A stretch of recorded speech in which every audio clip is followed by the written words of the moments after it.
Hei, salutare prieteni! Eu sunt Mihai și bine ați venit pe canalul meu pe Going for Adventure. În primul rând, înainte de a începe episodul, vreau să vă mulțumesc pentru numărul mare de abonați și pentru încrederea pe care mi-ați acordat-o. În doar 3 luni de zile am reușit să ating un număr de 620 de abonați și mă apropii cu pași repezi spre 1000. Deci mulțumesc încă o dată, doar voi îmi dați încredere, curaj și energie să merg mai departe, să descoper locuri noi, să merg în noi aventuri și să mă apuc de noi proiecte. Pentru că iarna asta voi începe noi proiecte pe Going for Adventure legate de natură, legate de motociclism, toate să aibă legătură unele cu altele. Și cred că va fi foarte, foarte interesant. Ne vom auzi destul de des în viitorul apropiat. Bun. În episodul de astăzi am plecat cu motocicleta, m-am oprit la marginea unei păduri și am făcut un grătar. Da, am vrut să văd cum este să mergi cu motocicleta și să faci un grătar fără a avea firiz, lemne sau, nu știu, topor cu tine. Pur și simplu, doar cu câteva lucruri care intră în top case, am făcut un grătar nemaipomenit de delicios. Așa că stați cu mine să urmăriți acest episod, să vedeți cum a decurs această aventură, ca să-i spun așa. Să înceapă aventura.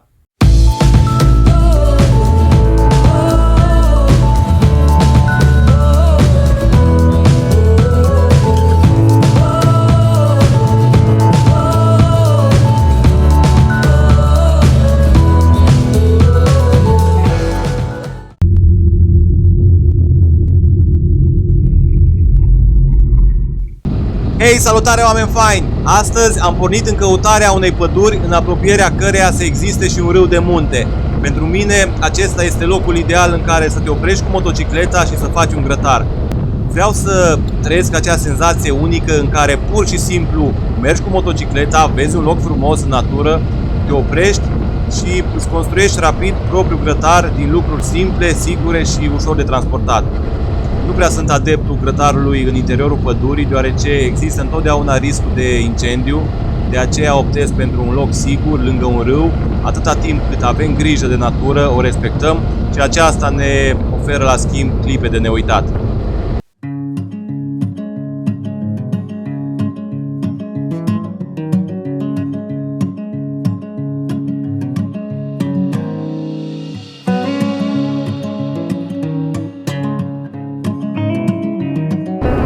Uitați în dreapta un râu, în zona asta trebuie să găsesc un loc.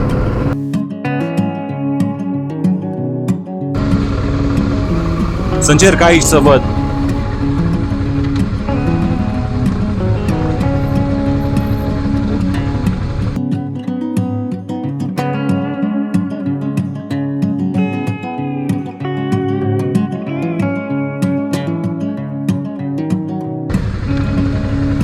Uitați, și râul aproape, super, este exact genul de loc pe care îl căutam.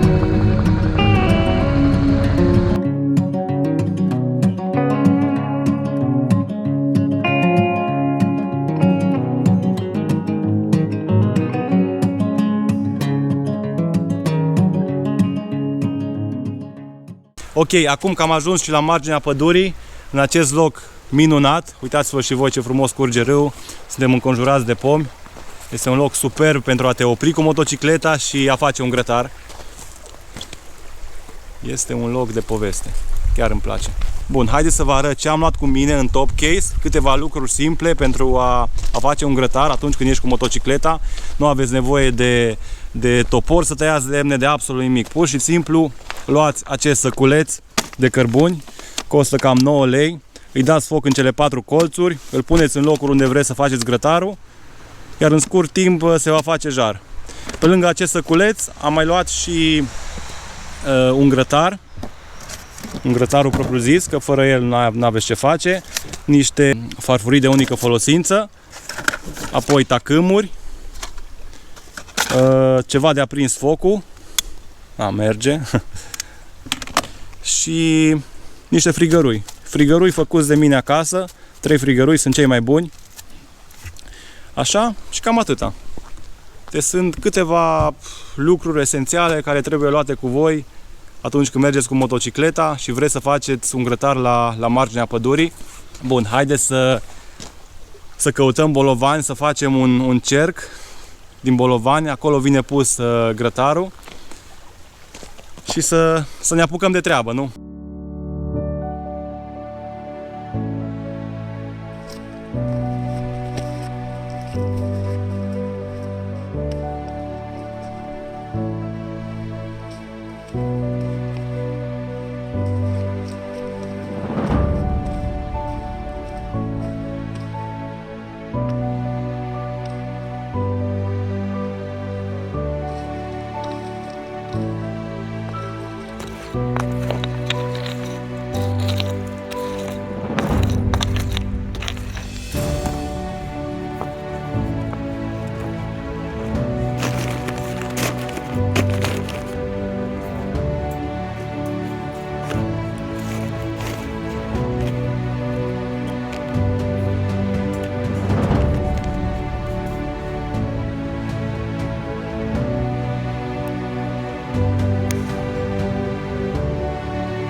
Deci am dat foc în cele 4 colțuri, iar acum ar trebui să ardă tot și să se facă jar.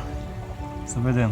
Nu am mai făcut niciodată grătar cu un asemenea sac de cărbuni.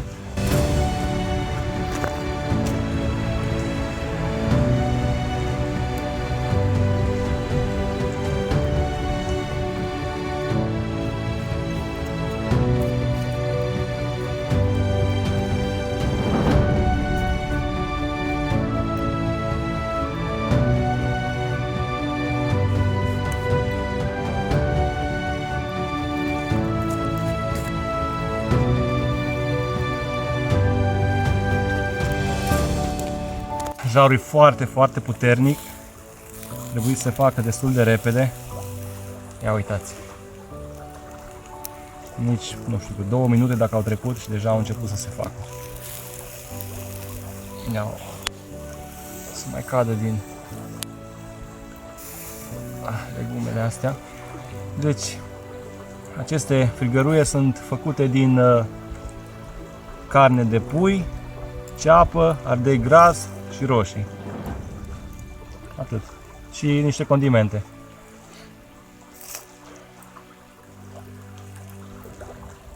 Este mâncarea completă pentru atunci când mergi cu motocicleta și nu vrei să stai, eu știu, ori nu găsești un restaurant, ori nu-ți vine să stai într-un restaurant, vrei să stai la marginea pădurii, să te relaxezi, să te bucuri de natură.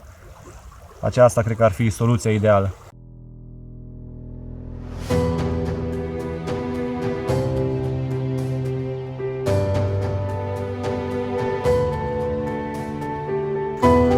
Și gata.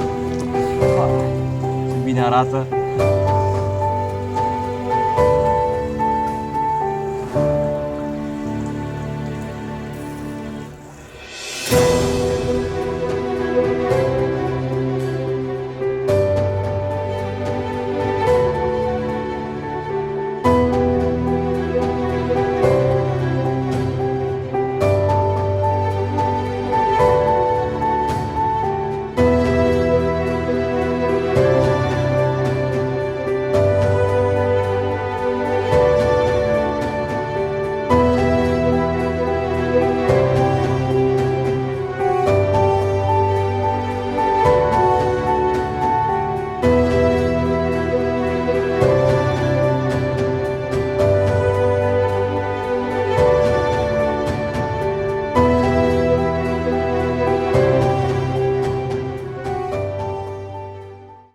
Am foarte multe proiecte pe viitor. Acum că vine iarna, normal că nu mai pot să merg cu motocicleta, dar totuși vreau să continui să ies în natură cu rulota, cu mașina. Am un teren în localitatea Roșcani, înconjurat de dealuri, în județul Hunedoara. Acolo vreau să duc rulota, să fac o bază în care să trăiesc natural, să trăiesc ecologic, să fiu mai în armonie cu natura, să nu depind de electricitate, de apa de la rețea, de curentul rețelei și să fac activități de bushcraft, de camping, de trăit în natură, trăit cât mai sălbatic. Și vreau să fie așa o combinație între motocicletă și camping, bushcraft, trăit în natură, că de fapt asta e ideea, să trăiești în natură cât mai frumos. Cam astea ar fi planurile mele de viitor, dar pentru ca toate acestea să se realizeze, trebuie să dați subscribe, pentru că doar așa văd că lumea este interesată de ceea ce fac și mă motivează să continui în activitățile pe care vreau să le încep. Ia uitați-vă și voi ce bine arată.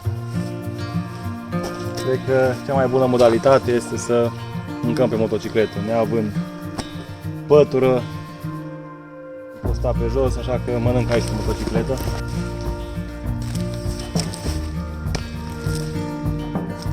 Mâncăm haiducești acum.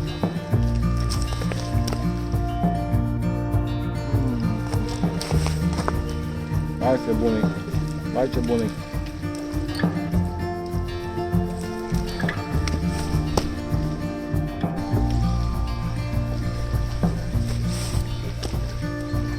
Foarte bun.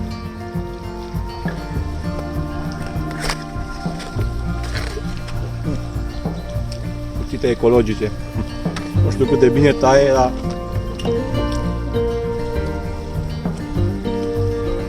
poți să te chinui până la Crăciun să tai cu ele. Să nu tai nimic.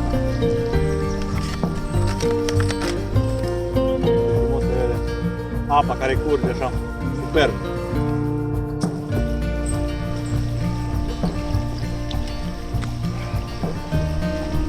Hai, ce masă gustoasă a fost. Cu siguranță am să mai repet experiența asta. Mi-a plăcut foarte mult.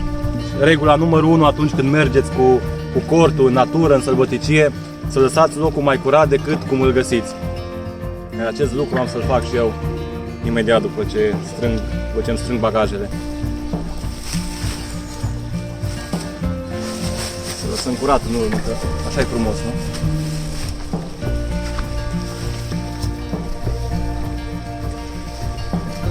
Care sunt biodegradabile și se dizolvă în sute de ani. Și cam asta a fost pentru astăzi.